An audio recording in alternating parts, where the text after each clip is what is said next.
I have two victim impact statements that I will read.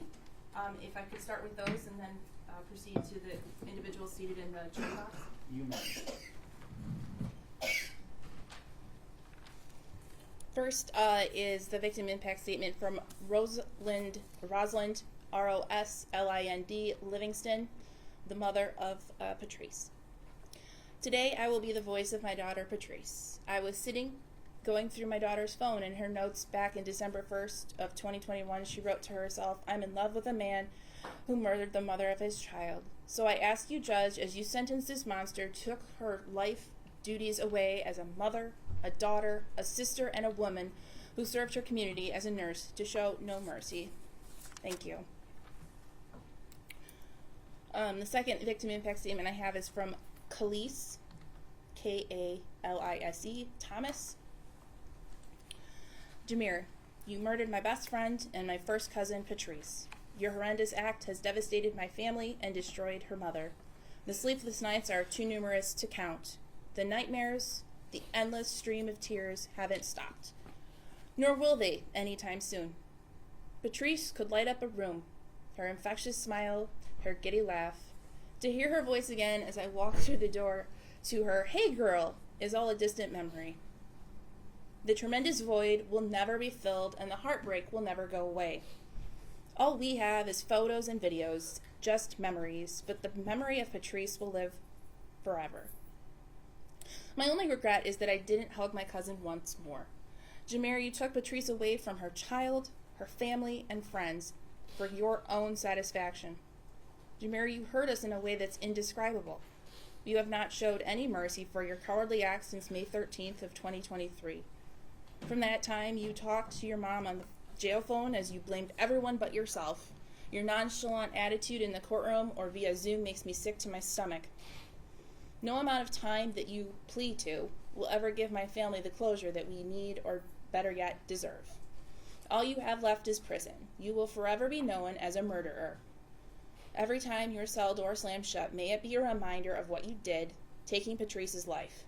You don't deserve the privilege of being a free man ever again. You are evil, and I hope every day of your life, my first friend and my first cousin Patrice stays on your mind. Now, Your Honor, Mr. Jeffrey Moore would like to make a statement. All right, Mr. Moore, where you're standing is fine. Do you see well, you're fine there too. That device that's right in front of you that's black and red, that is a microphone and a recorder. So, first of all, thank you for being here. This is your opportunity to address the court, and I'm interested to hear what you have to say. Thank you, Your Honor. My beloved niece was not just a nurse, but a caring and selfish mother who dedicated her life to helping others. She had a heart of gold, always giving back to others. Our bond was strong, and we supported each other through thick and thin. Her absence has left an irreplaceable void in our lives. Her memory will forever be the source of inspiration and love. The loss of Patrice, who I love dearly, has left our family shattered. Her big smile, kindness, and sweetness defines her. And even though we will never comprehend why this tragedy occurred during her untimely death, her death has not only robbed her of a bright future, but also left her son growing up without his loving mother. The question of why and how this could ever happen will forever haunt us as a family. As we try to come to terms with the profound grief and emptiness left in the wake of her loss, I will never forgive you, Jamere. I hope this court sentences him to the maximum and show no mercy. Thank you, Mr. Moore. Your Honor, Mr. Tyrese Berry would also like to speak. Thank you for being here, Mr. Berry. I'm certainly interested to hear what you have to say. Pretty sure you already know what I want to say to you. But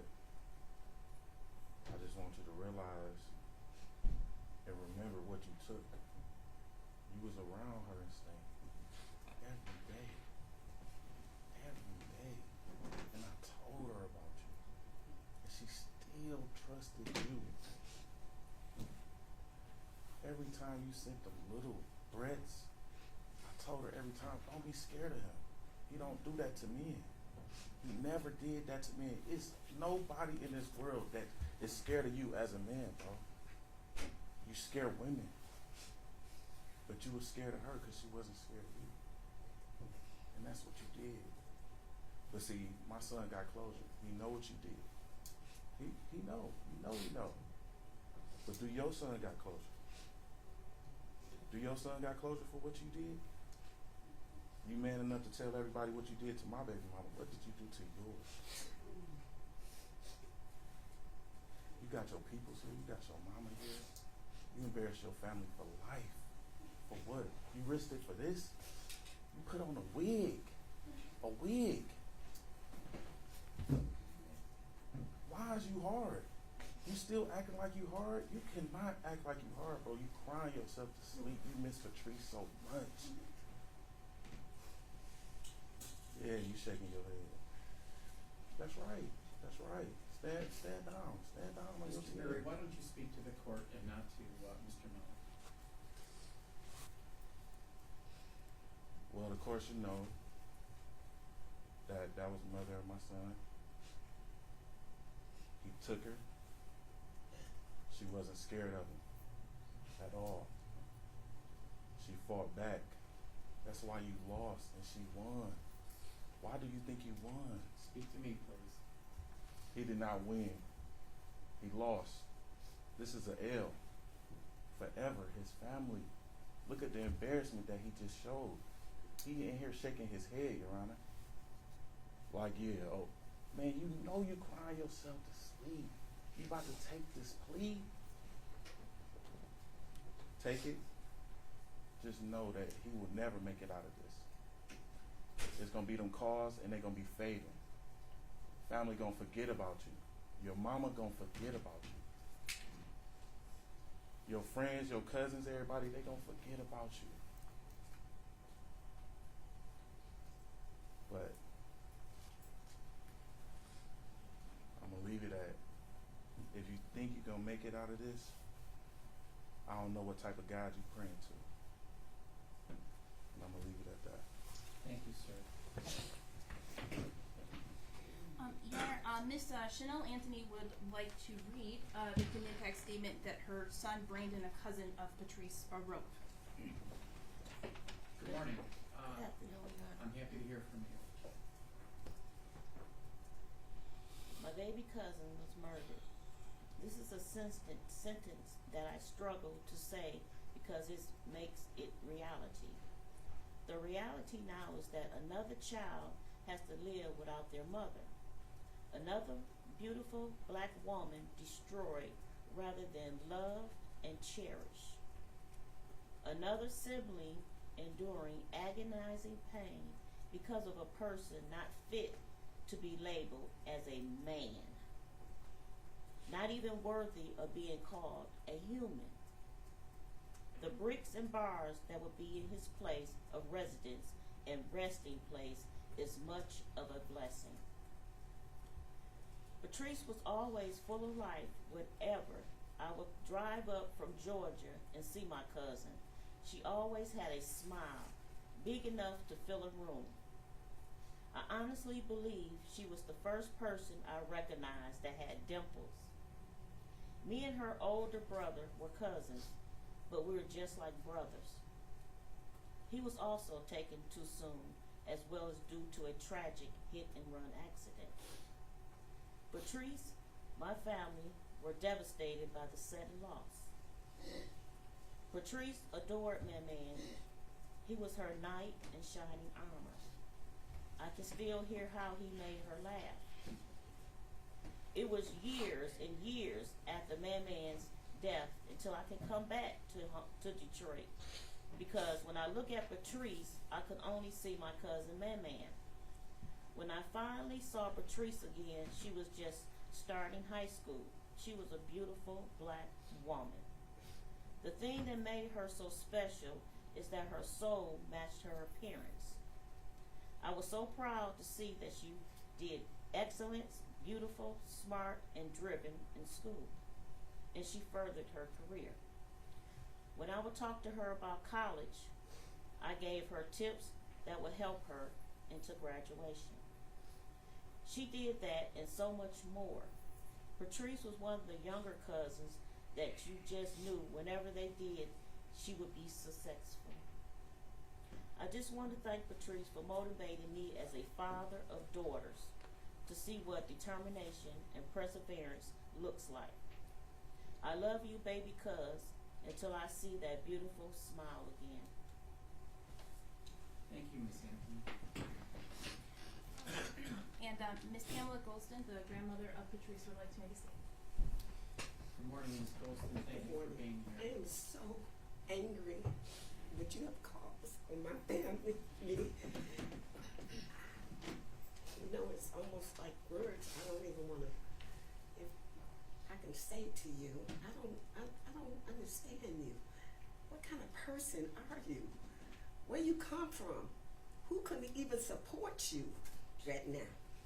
You know, the hurt that you have caused on my family. You don't deserve. You need life forever.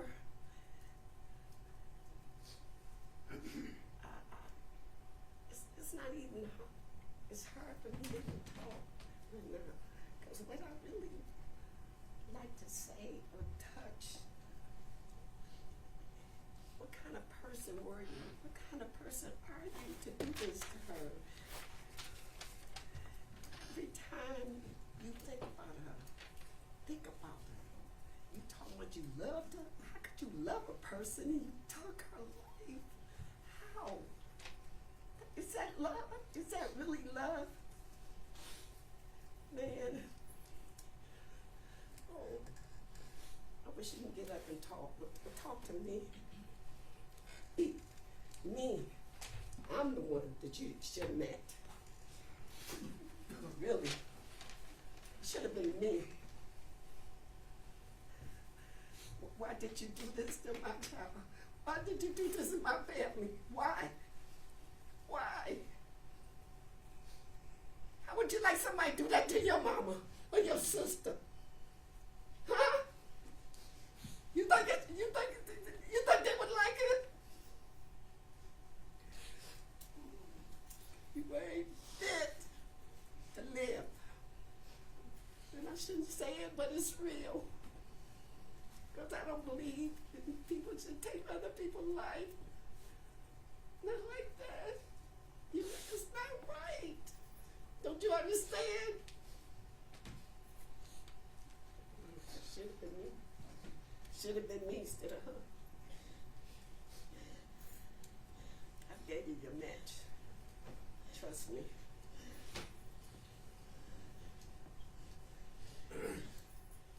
I'm glad I'll never see you again. Because I'll be too. I wanted life. You should have gotten life. Life. My daughter she felt sorry for it. It was left up to me. You'd have got life. I wouldn't have been here to see it. And I'm not going to be here when you get out. But I hope somebody will touch you. And when you know what I'm talking about. Thank you, Ms. Golston. Madam Prosecutor, do you wish to say anything to the court concerning the sentence? Just briefly, Judge.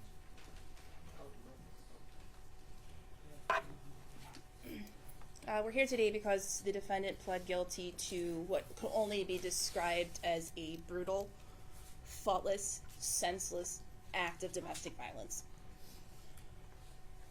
The defendant, as evidenced from his pre-sentence report, has a history of domestic violence between other women and obviously now Ms. Wilson.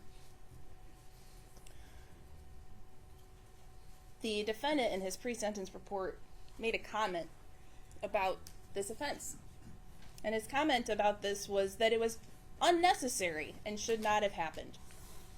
The people agree that that statement on the part of the defendant is 100% accurate. Ms. Woodside, can you do the prosecutor the courtesy of listening to her as she's addressing the court on behalf of the people of the state of Michigan? Yes, Your Honor, I was listening to her. Well, you were also speaking, so I'm going to ask you to pay attention to what's going on. Go ahead, Ms. Donovan. Thank you, Judge.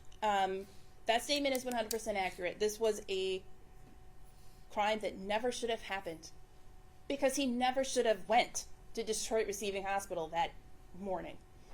But he did. Out of jealousy, out of anger, we don't know. But he went there with a purpose. He went there to stalk Patrice. He went there to ambush her, and he did. 35 years isn't enough for somebody's life. It isn't. I agree with Ms. Golston. But it is a reasonable plea, given the circumstances of the case, given his guidelines, and I ask the court to impose that 35 to 60-year sentence that the people and the defendant have agreed to. I thank the court for their time and thank everyone for being here today. All right, Ms. Woodside, Can I have one moment? you may.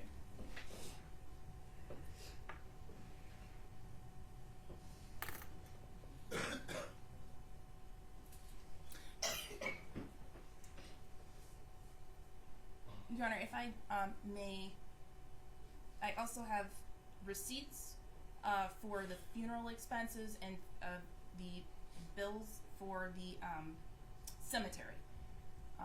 Ms. Woodside and I discussed those briefly this morning. She and I both received them this morning, and I would propose we could potentially put that particular amount over because it's over $16,000 in total. I'll put that over for a stipulated order regarding those receipts. I understand.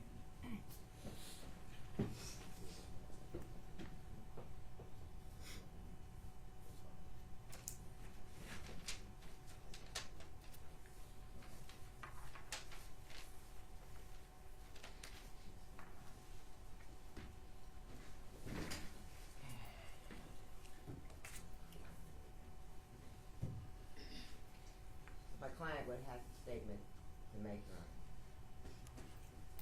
All right, Mr. Miller, the court will hear from you at this time. As all our family members said, I do sit up every day, every night trying to figure out what to say, beat myself up, having dreams, nightmares, everything, wishing I could reverse this. Thinking about what I did to her family, not only my family, but all my friends too, and her family members that I was friends with. I mean, there ain't nothing I could do to take back none of this. We just had a toxic relationship, and this was so senseless over something that shouldn't even happen. I mean, I could read all these pages I wrote, but